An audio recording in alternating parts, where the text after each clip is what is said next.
So Mar, listen, you've been doing some things for a minute.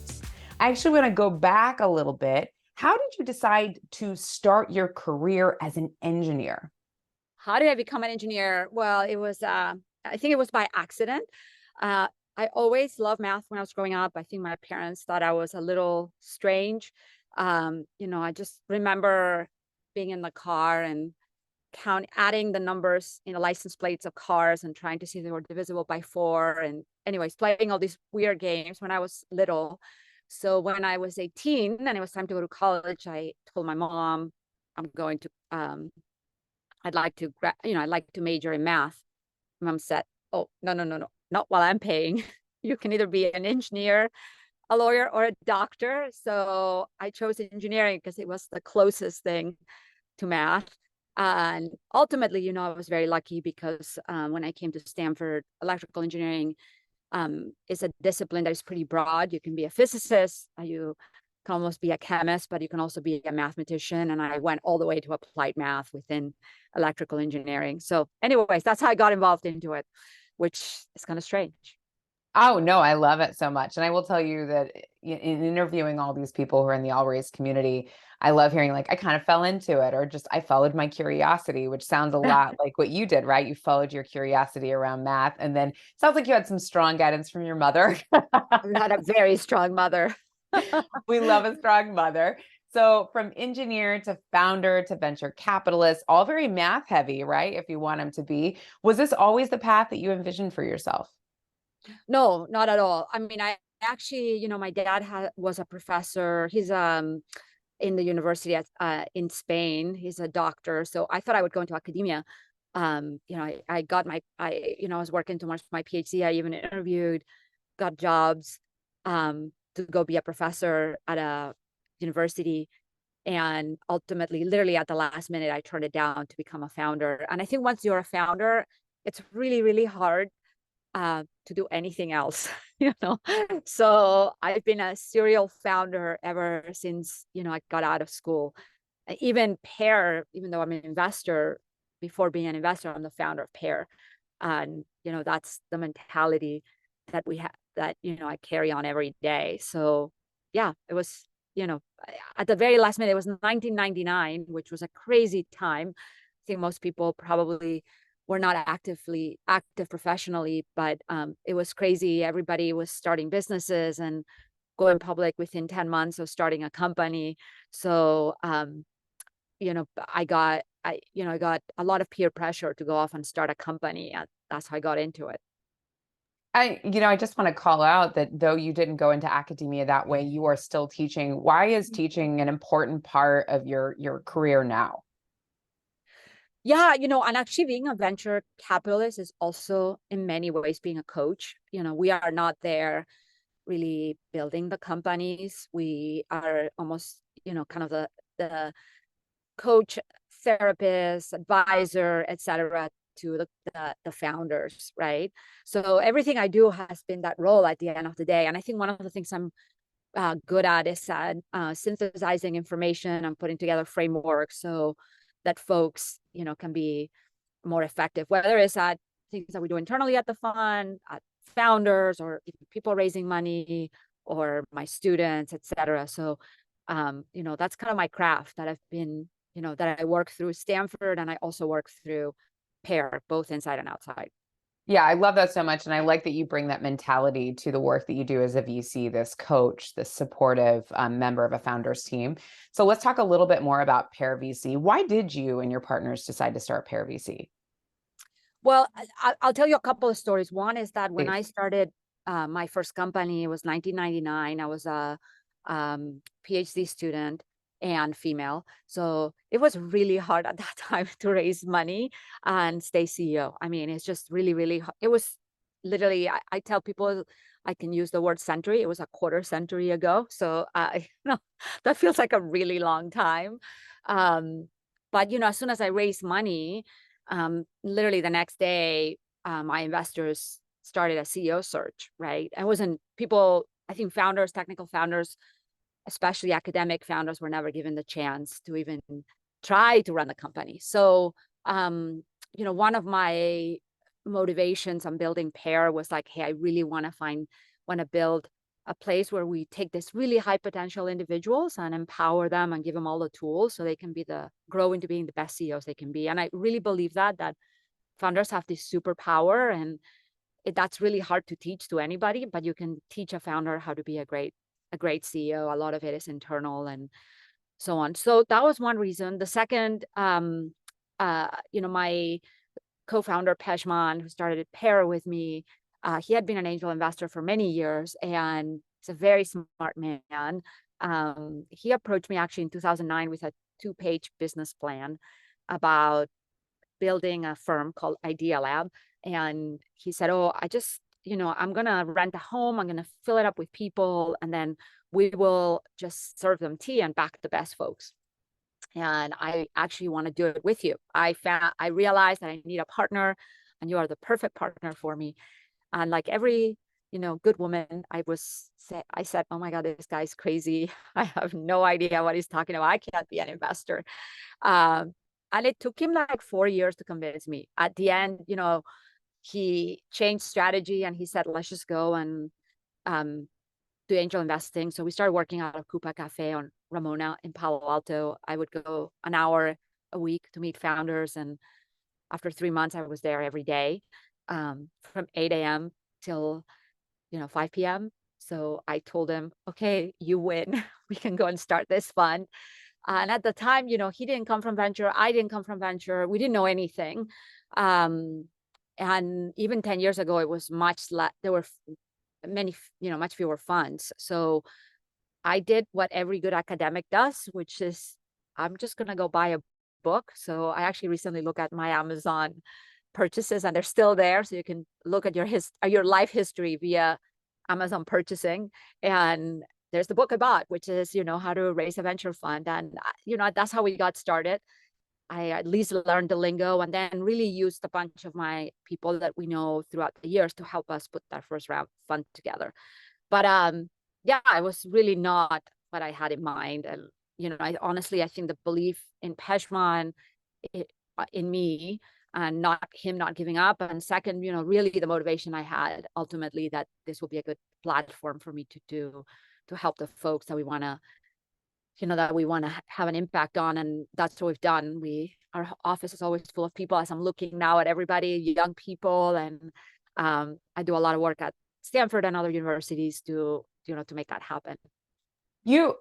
As I'm listening to you talk right now, it sounds to me like community is a really important component to what you're building, what you and your team are building at Pear VC.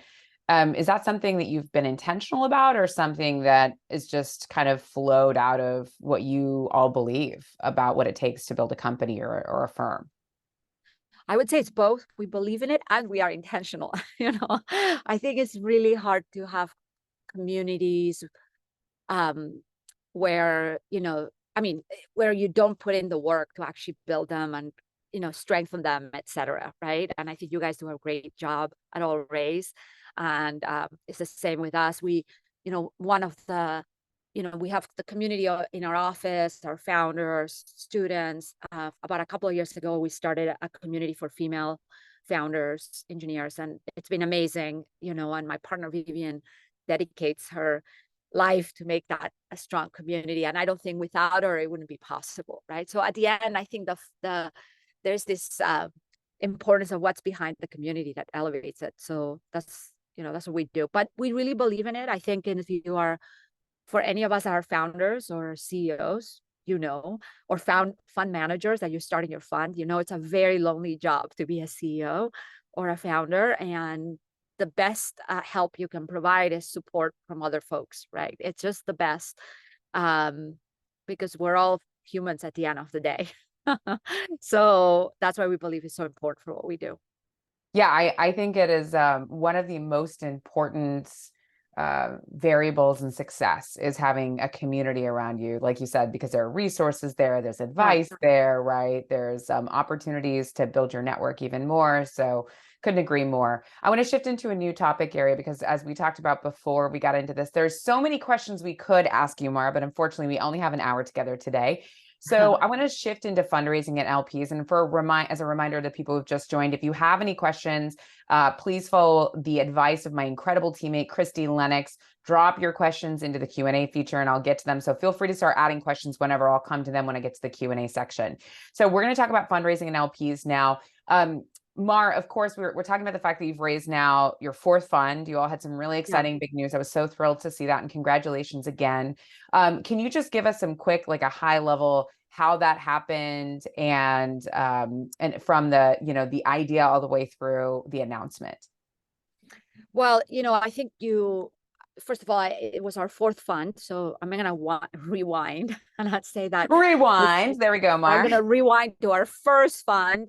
And I know there may be people in the audience that are raising their first fund or maybe their second fund. And I think those funds are really, were really hard to raise. So, I remember trying to raise fund one and see, having lunch with another manager. There were two male VCs, and they said, oh, we picked up the phone. And 60 days later, we had our fund raised. And, there we were, Peshman and I, after 6 months, we couldn't even, we were struggling to do the fundraise, right? So it takes time to do that first fundraise. And, it's like raising angel money versus Series C money, right? So when you raise angel money, it's a lot of storytelling. A lot of people have to believe in you, even if you have, nothing, right? So it's a really hard sell on how to do it. It's like a pre-seed company of something that nobody knows, raising money from Sequoia. It's really hard, right? So I think everybody has to be aware of that. Now, once a company, finds product market fit, which I think in a way is what Pear had done, and has a great team and, metrics that demonstrate their performance, then it's I would say, at least possible to go raise, a larger fund from really great LPs. It's the same as a company, right? So that's what we did. I think Pear, when we started Pear, you can start a fund many ways, but when Peshman and I started Pear, one of the things that we really believed in is that we wanted it to be outlast the two of us. We wanted to be a long-lasting firm. So I think when you have that perspective, you're building for the long run. So a lot of what we've done at Pear is build not just not like a traditional firm that is like, let's have 4 GPs, they all have bring their networks, we scale that way. Is, hey, let's build tools or machines, processes, so that we can scale. And if somebody leaves, and we bring somebody else. If we can grow and expand, we can do that. And that's, I think, when we went and pitched Pear 4, other than results and KPIs, that's what people were investing in. They're investing in the long vision of Pear, not in just one more fund and then Peshman and I will retire and go away, right? And I think what keeps me up at night every day is making sure we do that.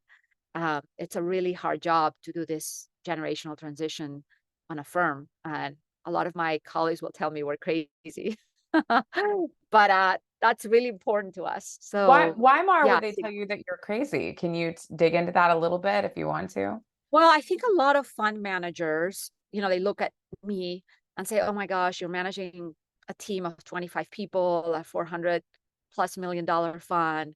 That feels like a lot of work. Why not just be a 2-person firm, do a few companies, and just focus on investing?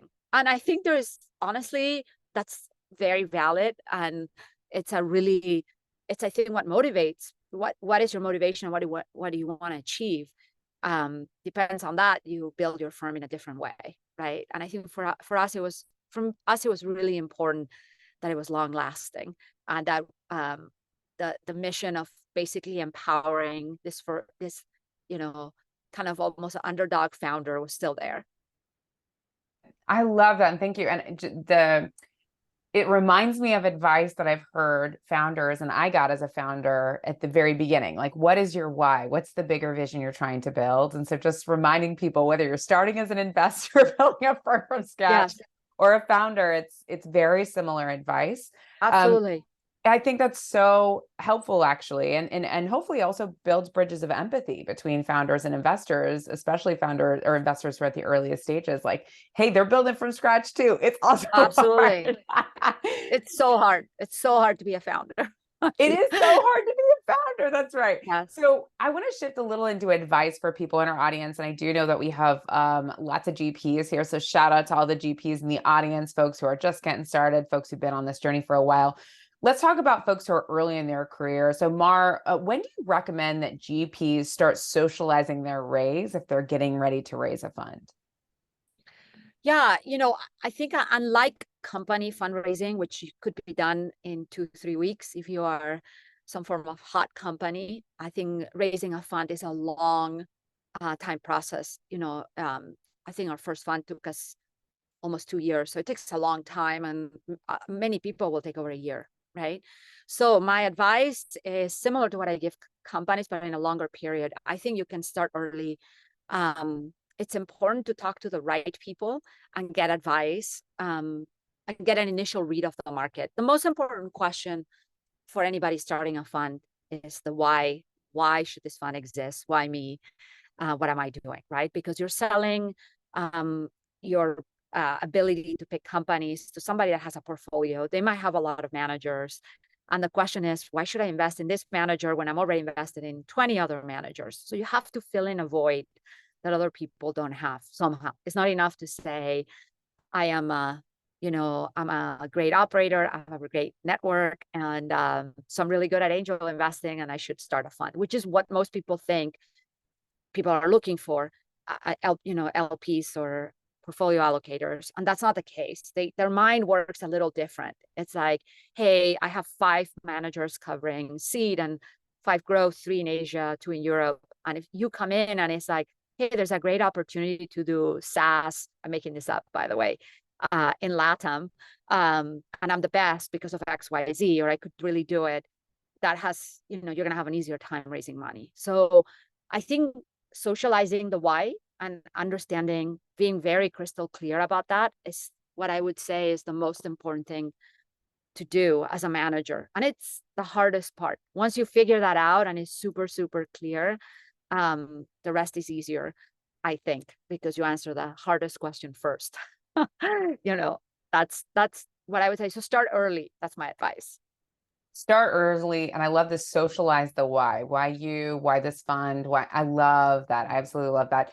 So I want to talk a little bit about LPs. What LP profile has changed their tune most in the current environment that we have? Yeah. I would say, well, everybody, I mean, the market goes down.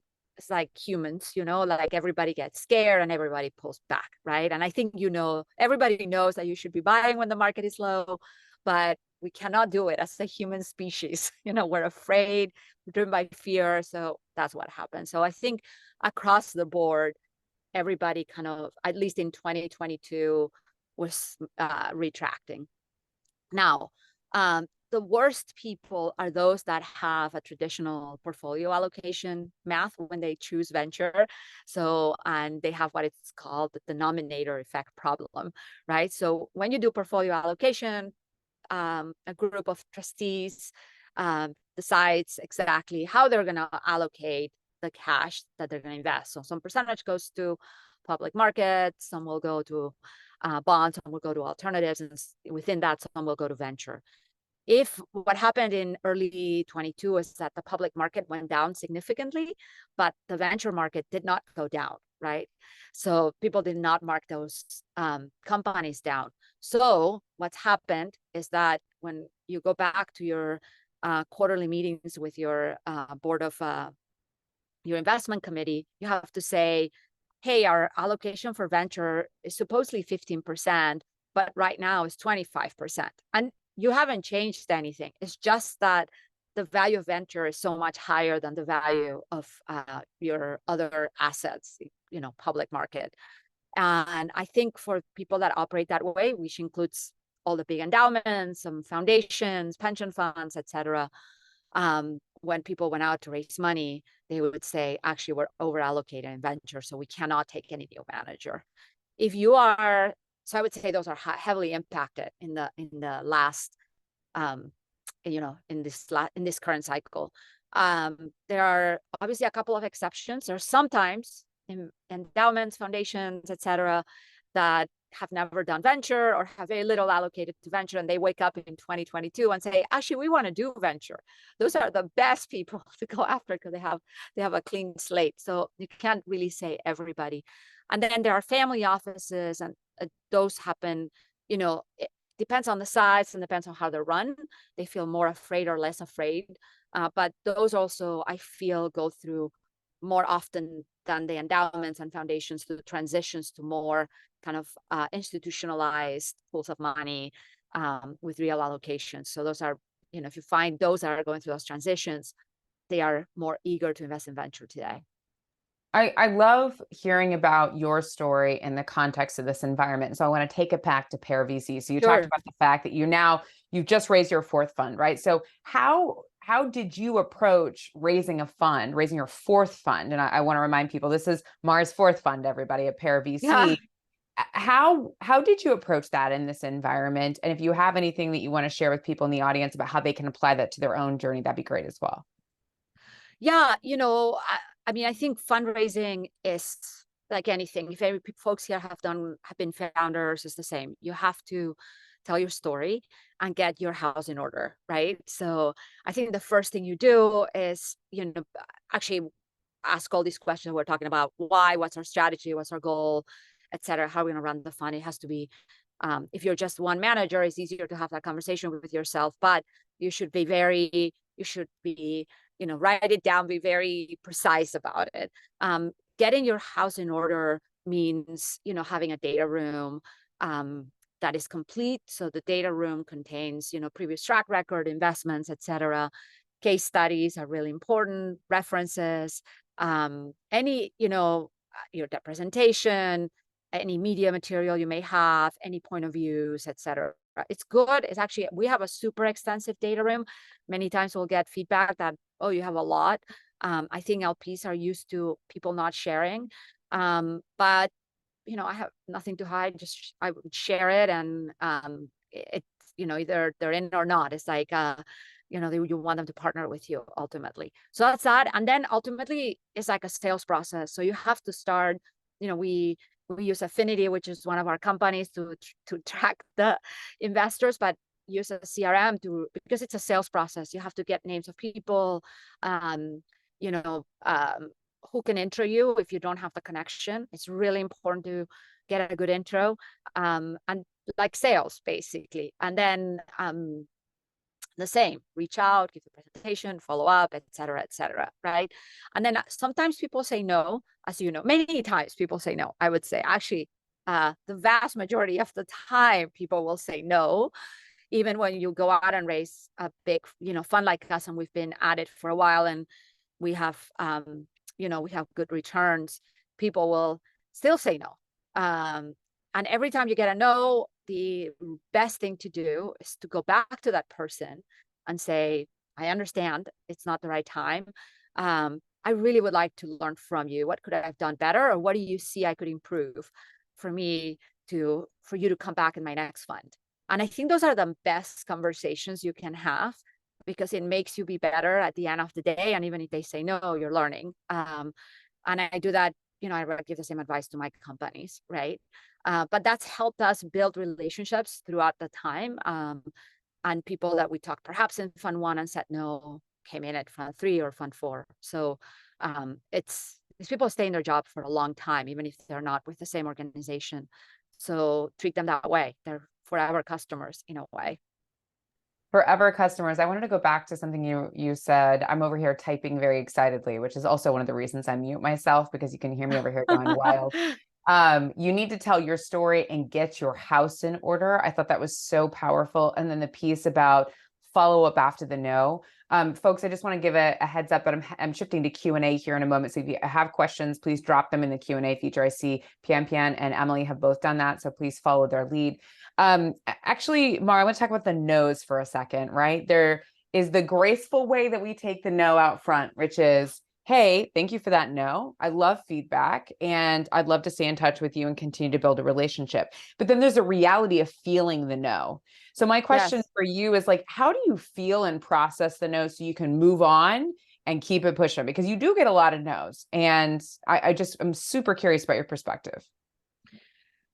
You do get a lot of no's. And, I think with age, like I've gotten no's as a founder, raising money, as customers, everything. Life is just getting over rejection. You become really good at that. I think if you really, like, I focus my mind on rejection is a way for me to get better. And if Yes. you keep that in your head, you know, that's the way, that's the way I'm like, when I get a no, I'm always like, oh, of course I feel bad, but I'm also like, okay, well, I'm going to get better. And that's my mentality. It's like, I don't know which famous person says there's no excellence without pain. That's part pain. Rejection is part of the pain, right? And being excellence requires overcoming that set of pain, and it's okay. I mean, many companies, and I think that we know in our portfolio that ones that suffered the most are the ones that ultimately end up being stronger, right? Because you develop that muscle that it's really, it's hard to develop any other way. Oh, yes. I felt that in my bones. Karen quoted you. Life is just getting over rejection. Yeah, 100%, folks. All right. Build a community that will help you weather the storm.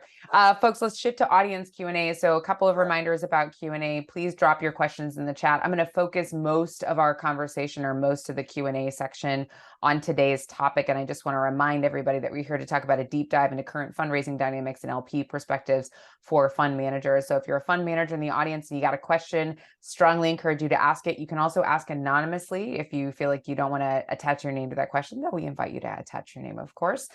So I want to get into our first set of questions here. This is from Emily. Do you see any difference in how women-led VCs exert influence in portfolio companies versus male-led VCs? Yeah, there's definitely differences, and I think, it's hard to answer these questions because everybody's different, right? And even within male VCs, there's different ways people act, right? So what I'm going to say in this answer is a little bit caveated by it's all statistically speaking, right? So I think statistically speaking, I found that, male VCs are more, they talk more at the board meetings. They also are, I would say, I don't know what the right word is, but they're more like, I'm sure I'm right. They're more like clear on what they're saying. There's no doubt on the advice that they give, right? Which sometimes is the right advice and sometimes it's not, but there's confidence. There's such a strong confidence.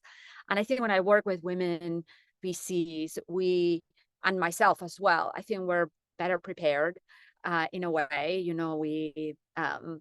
We are looking at the details of the numbers and what's happening in this like cell C68 in your spreadsheet, which it could feel a little annoying, but at the end the details matter, right? So I found that with anything, companies, pair, boards, having diversity around is the best, because you want both perspective in that board. You want somebody that is like, hey, I'm gonna just double check everything you're saying and make sure we understand where we're going, and some people that can make some brass statements about where this company is going. And sometimes it's you can have that with two different male VCs or two different female VCs. But I think both perspectives are really important in companies. I think that's why some companies have a CEO that's outgoing, kind of the outward CEO, and a COO that's really making sure things are running. And same with boards. Important to have that. I'm over here taking notes, folks. I hope you are too. And don't forget to share out your favorite advice on social media. Christy Lennox, of course, our senior manager of community, is reminding you at 9:58 a.m. all the lovely tags you should use. So please don't forget. I want to head over to my next question. You got a lot of IPOs under your belt, Mar, which is something we didn't talk about as much, but also something we should celebrate. What did it feel like to bring a company there? And what advice do you have for fund managers to push their funds and PortCos towards that kind of achievement? Well, obviously the IPO is obviously exciting moment for the company first, right? And the employees at the company. I think a company, we talk a lot about founders, but especially when you go to the moment of the IPO and you see all the executive team there, you realize that a company is not just the founder and CEO. There's a lot of people behind those companies, and for many of them, the IPO moment changes their lives in a super meaningful way. So I think the best thing is that the job that we do many times, we're painted in some certain light, but it's so impactful for all these companies when you have thousands of employees, and not only they take their paycheck every day, but like I said, you have meaningful impact in there. They can buy a house or pay off their student debt or whatever, and that's a big deal for a lot of people, right? A huge deal. So you see that at the IPO moment because the execs are there, many of them bring their families. So it's not something you hear a lot about, but you feel it when you're there that, wow, this was a big deal for this company, and for what we do every day. So anyway, so that's kind of the IPO. We are seed and pre-seed investors. So my focus and one of the things we do at Pear is just be very focused at that, right? So I'm not so much having conversations with my founders, hey, where should you go IPO? My conversations are about how do you find your first customer or your second customer, and how do we raise that Series A from the best people we can that can help you get to that IPO.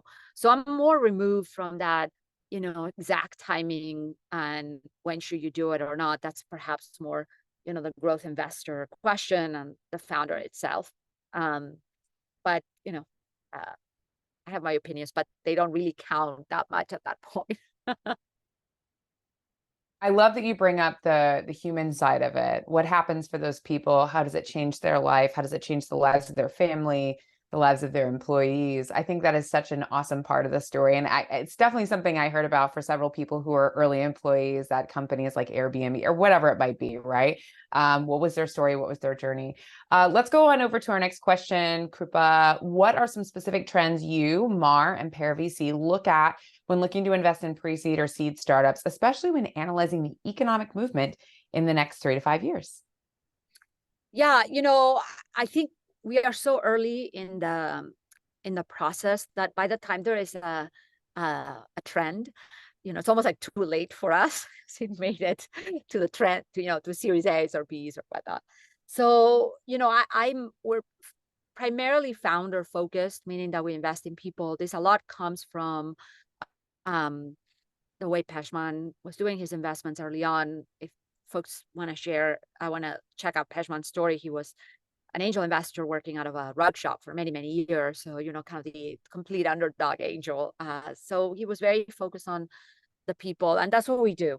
So, I've learned that the best founders, in order to start a company and figure out what problem is worth solving for what person, there's almost like a minimum amount of work that has to go into it, like into understanding what is the problem and understanding what is the customer, right? Sometimes that happens naturally because founders are solving their own problem, right? Sometimes it happens because the founder was working for somebody that had that problem, so was very close to the problem. Or sometimes it happens, and this is partly what we teach at Stanford, hey, we're gonna make you learn a lot about this area and eventually you'll find out problems. But there's this minimum energy that goes in. So we are looking for those founders that are almost obsessed with something, that have devoted years of their life to something independent of where they got educated, what is your age, what you look like, anything. It's just, what do you know about the problem you're solving, and how committed have you demonstrated commitment throughout the years to doing this, right? And you can talk about, I bring up my son because he's not a founder, but I'll tell you the story. He's 21, but he's been obsessed with measuring sports analytics since he was 10, and he would read Sports Illustrated every year, pour out all this data. He's gotten all these, jobs as doing something related to sports analytics. So by the time, if he ever wants to start a company on this, you're like, okay, well, this person at least, he's young, but he knows a lot about that problem, and I don't know anything, so they would be the right person. So those are the sort of founders, we look for and we want to find. And there's not a lot of those people. So I think, once you see them, we kind of drop everything to make sure they stick with us. I love that question. And it's a very similar. Jane says, me. I love it. Yes, Jane. Listen, you better call yourself out here. Pion Pion had a similar question. What do you look for when investing in early stage startups, especially in the team? Is there anything else you want to expand on that? So people who are obsessed with the problem, people who have experience, anything else you want to share there? I think early, so pre-Series A, it's a wide range of early. Early could be I have nothing, so I call it 0. Sometimes it's -1 because you have to change what you do. But like you're just nothing, and then really it's truly the founder, right? They might have an MVP or they might have put their words on a document or whatnot, but very little. And then it's what I just said. You just have to understand where they're coming from and what do they bring to the party? Do they bring that minimum energy? At some point, though, you may have an initial version of the product. You may have hired 2 or 3 people. And then as a seed investor, you can start measuring other things, right?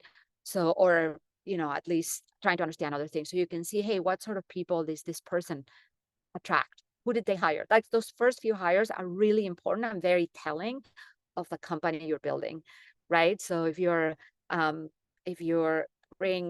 took a long time to hire a couple of people that were really, really good, that tells me a little bit how you're going to run your company versus say, I just want a product out and I'm going to outsource it. There's nothing wrong with either. It's more like that's those different type of founders. And once a product is out, we can do some work at understanding, do people really like this product, love this product? How much care was behind building this product? And that's the number one signal of success for any company early on, is really, are people obsessed with the product? It doesn't have to be a consumer, it can be a business, but you can call somebody and ask questions as, how often do you use it? Are you telling people about it? What would happen if I take it away from you? Like the superhuman test, all of those questions. So at that point, the investment, obviously the founder is important, but you can bring in some metrics into seed as to understanding what that is. And it's not about the amount of customers or the amount of revenue, but the quality of the customer and the quality of the revenue that we look for at the seed stage. Wonderful. Thank you so much. And that was a very thoughtful answer. You went even deeper than I expected, and I really appreciate that, Mar. I want to shift back to talking a little bit about the fundraising process for emerging managers. So I actually wanted to talk to you a little bit about this topic, but I got a few questions from folks via direct message. And just a reminder, you're more than welcome to do that if you're struggling, but try to put it in the Q&A feature. Do you still consider yourself an emerging manager? And if so, what challenges do you face when you raise a fund, if any, at this point? Well, we consider every day, I think, is day 0 for us because, we are primarily, ventures primarily a services business, right? And of course, you build your reputation through a long time, but ultimately we are here to serve our founders and to, create returns for our LPs. So every company that comes in for me is like, okay, I'm starting again, and I need to make this company really, really successful. And because, again, we're building Pear for the long run, and I really want this to be kind of the centenary funds, we are, I think the angst of like, oh my gosh, we could be out of business tomorrow, So for ourselves, we do consider an emerging manager. For the classic definition of an emergent manager, we wouldn't fit in that category. So, I think people wouldn't invite me to, a group of those. But I'm very interested on increasing the the diversity of managers. So I think you mentioned that in my intro, but 5 years ago, we started Equity Summit with Katie Ray and Trey Vassallo, and we put this conference together where we invited emerging managers and LPs. About, there's 40% LPs and 60% managers, and the goal is like, can we get them together for a couple of days and get them to know each other so more of them can raise money, right? So because we're involved in that and in many other emergent funds, I'm able to stay in touch with them. And honestly, just spending time with people, you remember of the struggles, and reminds you that that's the way you should think. I think the emergent managers are hustlers, and they're out there really trying to make it happen. And I don't want to become this established manager that sits in her laurels and does just expects things to happen. Yes, and I just want to call out another thing that I keep hearing. I mean, even with Equity Summit, right? You're constantly building community with other people to solve not just problems within your own fund, but also for the community. And so I just want to call that out. And thank you, Mar, for continuing to be a model, because it's something I really respect. And in joining All Raise, actually, Equity Summit is one of the experiences I heard about more than anything else. And so I just wanted to pass on that thank you, because it's so impactful. So no big deal, just teaching, raising a family, funds, supporting founders, and hosting Equity Summit. We're so grateful for that. I got a great question in the chat that I wanted to kick it over to Danielle. So Danielle, thank you for asking this question. As an engineer by training and experience, how have you gone about continuing to expand and keep up to date with your training so you can be sharp in the space and be valuable to founders in this way? Great question, Danielle.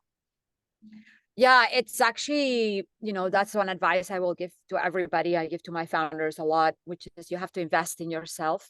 If you don't invest in yourself, especially in our business, you become obsolete, right? So it's very important to carve time out of your day, the same you may do for exercise, to actually get better. And that means reading. I mean, it may mean go talking to people. It may mean go to a conference, all of the above. But, I think playing up and trying to connect with folks that know more than you every day is the best way, right? And yeah, it's hard, again, because I do so many things, but you have to, it has to be on your calendar. If it's not on your calendar, you won't do it. So at least I won't do it. So you have to do it, and invest in yourself is the highest ROI thing you can do for your fund, no doubt. Or for your company, right? If you're a founder.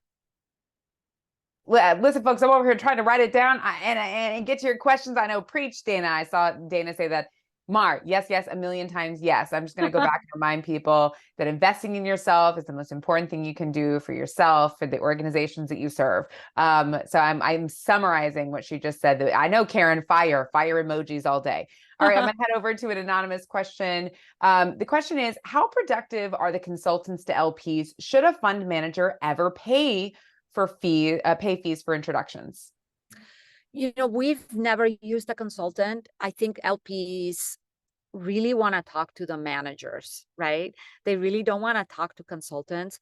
So I think my recommendation to folks would be to get really good at using your network to get those intros and leverage your friends. I mean, I honestly think because we are a minority, all women in venture, we help each other more. I actually will try my best to do that. So, I would recommend not doing it. Now, it may be that, hey, for whatever reason, you need somebody. It could be time-based or whatever. You're from really far removed from this network here in this room or something.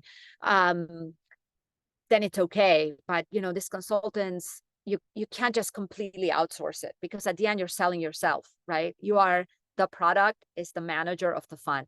So if you are if you are outsourcing that to somebody, they're missing the main product. So you have to be present to get those connections with that LP. So that's what I would say to you. And I haven't worked with them, so perhaps perhaps is a better question for somebody that has used them and can tell you what's good or not. But intros, I have never paid for an intro. I've done it all via network, and get a the best money you could use is get a LinkedIn account and premium or a sales navigator, and use that to actually get those intros. I love that advice. Thank you so much for keeping it very real. Karen says LinkedIn Sales Navigator, FTW for the win, y'all. All right, I want to come back to another question here about LPs. And so the question is, what attracts high quality founders to help you build a top tier fund that can attract LPs? So it's like thinking about both sides of the equation with you in the middle. Yeah, everything is connected. So I think when people say what's the most important, it's hard. Everything is connected, right? I think the most important is to, at the end of the day, we invest a lot in, materials for our LPs or branding for the fund or all of that. But at the end of the day, like any company, at the end of the day, the most important is to generate good returns. And we do that by investing in great companies, right? So that's the only thing that matters ultimately. And that's what all of us should be really focused on. If you have great portfolio, the other stuff matters less, or you can get to it later, right? If you spend all your time building brand, but you're not investing in great companies, then eventually you won't be able to raise. It's like a company. I think we've all had founders that you give them money and they're all out there in conferences or Twitter, and you're like, oh my gosh, please go to work because we really need to ship a product and sell it. And that's ultimately what's about. To build a company, you have to have a business that generates money. So it's the same for us. We are ultimately a business that has to generate returns. And if we do that right, and we're focused on that, the rest kind of follows. So I think, again, the other thing I would say, and I think is really important for everybody that starts a fund, Pejman and I have a set of values.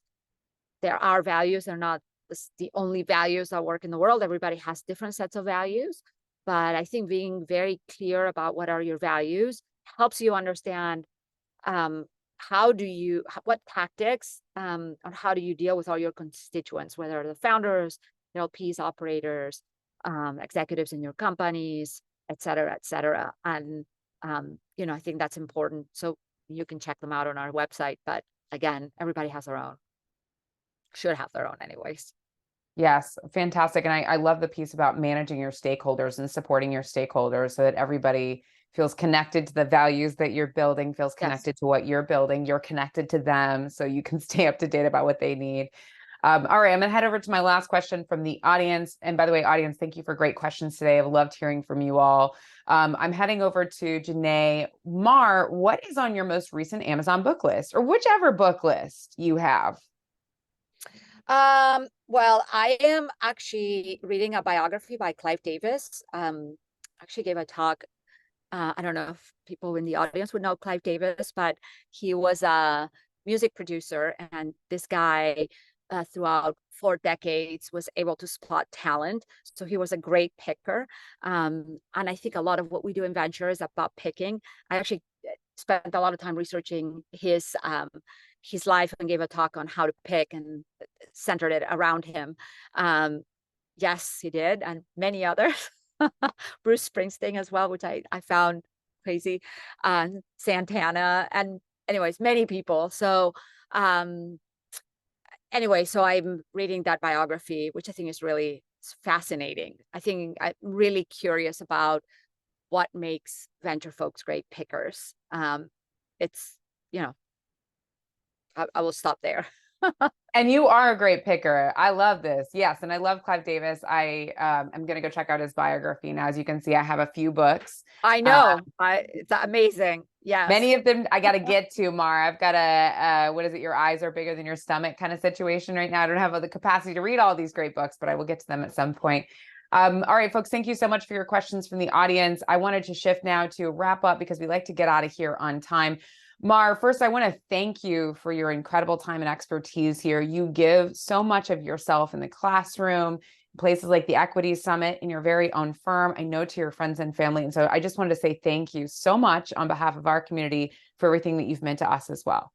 Well, thank you, Always. You guys are part of this bigger community that we're building in the industry. It's amazing what you guys do. We're very honored to do this work with you. So thank you, Mar, for helping kick it off. First question I want to ask you as we wrap up here is, can you share your one piece of advice for the audience? And keep in mind, you've got founders, you've got operators, and you have investors here. What would you share?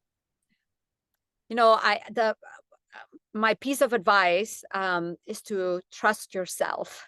And I think this is very relevant for women. At least, you know, I don't think I would have to give this advice generically to a bunch of men, because they're born trusting themselves. But I think for us, it's important to trust ourselves and believe in ourselves. And many times we don't do that. I think that's been many times my failure earlier in my career. And, you know,